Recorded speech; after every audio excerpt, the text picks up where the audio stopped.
Olá, é muito bom ter a companhia de todo mundo em mais uma análise incrível hoje. Sabe, a linguagem humana é uma coisa simplesmente fascinante. A gente usa palavras o tempo todo como meros rótulos, mas quase sempre esquecemos que elas carregam séculos ou até milênios de história. Nossa investigação de hoje vai revelar uma linguística antiga que está literalmente escondida na nossa linguagem cotidiana. A ideia aqui é pegar algo incrivelmente familiar para bilhões de pessoas no mundo todo e desconstruir isso até a sua essência mais antiga e profunda.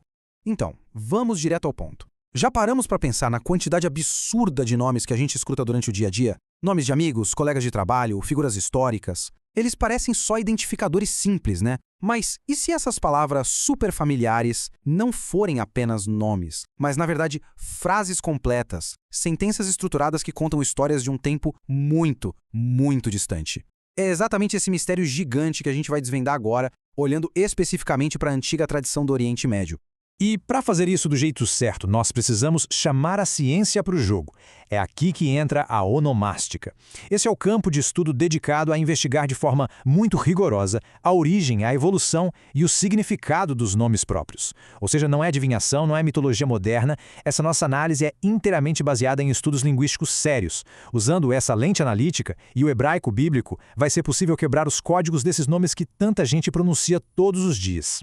Bom, vamos para a nossa primeira parte, o código dos nomes bíblicos. Os nomes que vêm lá dos textos bíblicos hebraicos são o que os linguistas chamam de nomes teofânicos ou teofóricos. Basicamente, isso significa que eles têm o título de uma divindade embutido na própria palavra. É um quebra-cabeça linguístico sensacional. Para traduzir essas mensagens do passado, a gente precisa de uma espécie de pedra de roseta com os blocos de construção. O elemento El significa Deus de uma forma genérica. Depois, nós temos as variações do nome divino principal, o tetragrama YHW, Yah na forma curta, Yahoo na forma expandida e o prefixo Yerro. Esses 4 elementos são a nossa chave mestra para traduzir tudo o que vem a seguir. Avançando, vamos focar na raiz divina, El.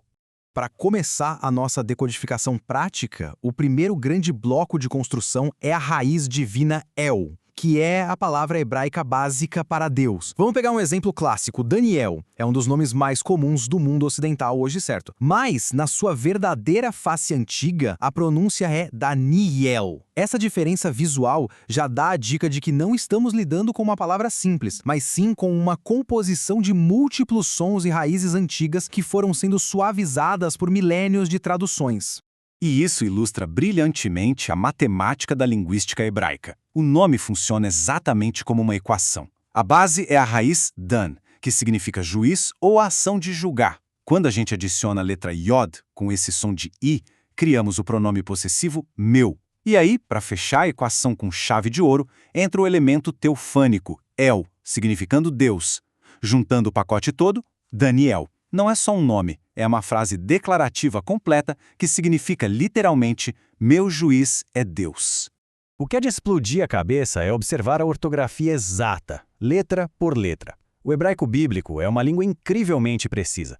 Usa-se o Dalet para a consoante D, o Nun para o N, o Yod para a vogal Y ou I, o Aleph, que traz um som mais suave, e o Lamed para o L. É fascinante notar como a arquitetura do idioma vai construindo esses componentes visuais, lidos da direita para a esquerda, selando o significado dessa frase para toda a eternidade. Agora passando para outro nome que é usado universalmente em todas as esferas da sociedade, Samuel.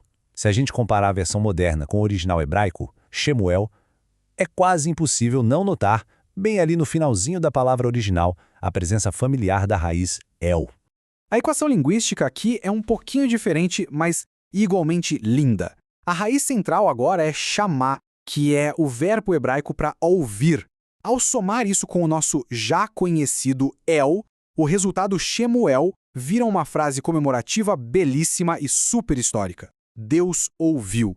Em alguns contextos acadêmicos, a tradução também pode ser lida como nome de Deus. Mas o fato é que, cada vez que o nome Samuel é pronunciado, estamos literalmente recitando uma frase milenar de que um pedido foi escutado pelo divino.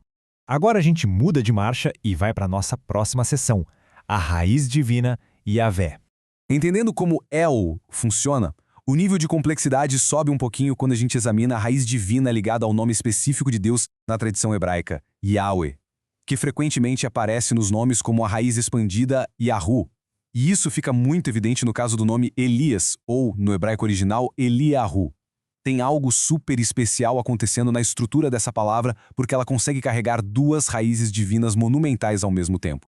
Decompondo isso, a coisa fica fascinante. Começamos de novo por El, que significa Deus, e adicionando o I com valor de meu, chegamos a meu Deus. A equação então recebe a sua coroa com Yahu, referindo-se diretamente a Yahweh. A tradução literal dessa composição vira uma declaração teológica muito definitiva e intransigente lá da antiguidade. Yahweh é meu Deus. A própria ortografia antiga mostra que o nome era um verdadeiro manifesto religioso. E esse padrão ancorado no sufixo Yahu é uma constante fortíssima, especialmente entre os nomes de figuras proféticas. Pegando o caso de Isaías, que deriva do hebraico original Yeshayahu, o sufixo poderoso garante que o nome não seja exatamente sobre o indivíduo que o carrega, mas sim, estritamente sobre a ação da divindade a qual ele se refere.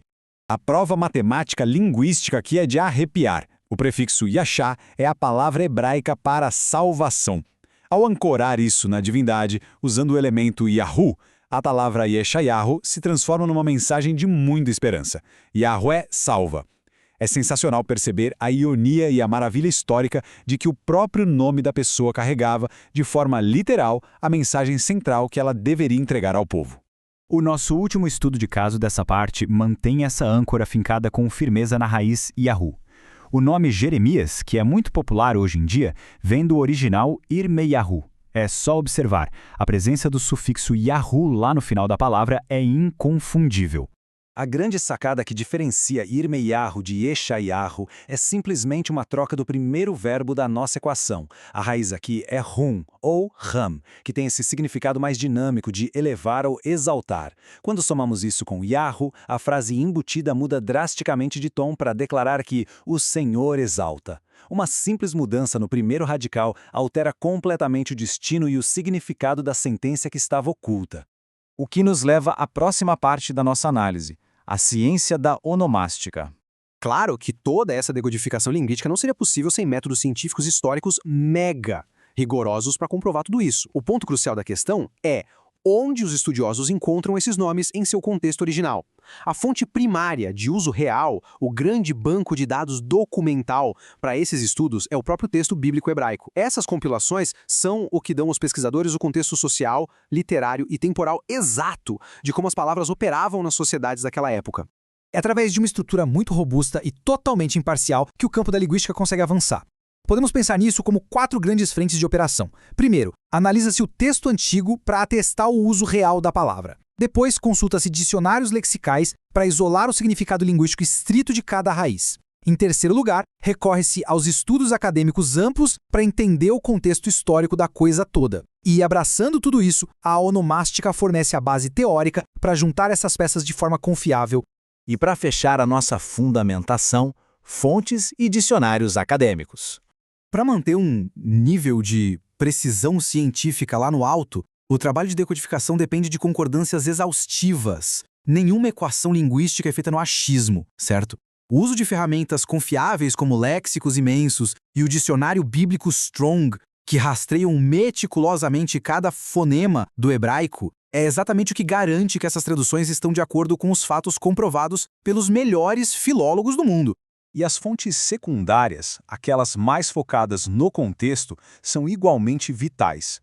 Obras especializadas sobre as divindades ou sobre o pensamento do Antigo Oriente Próximo nos mostram os motivos pelos quais esses povos utilizavam a prática dos nomes teofóricos. E a pesquisa confirma que embutir um nome divino na identidade de uma pessoa era um costume cultural muito profundo, enraizado e que ia muito além do mero simbolismo. E depois de ver como a união metódica de raízes antigas construiu frases incríveis e ocultas dentro de nomes como Samuel, Elias ou Daniel, fica aquela provocação.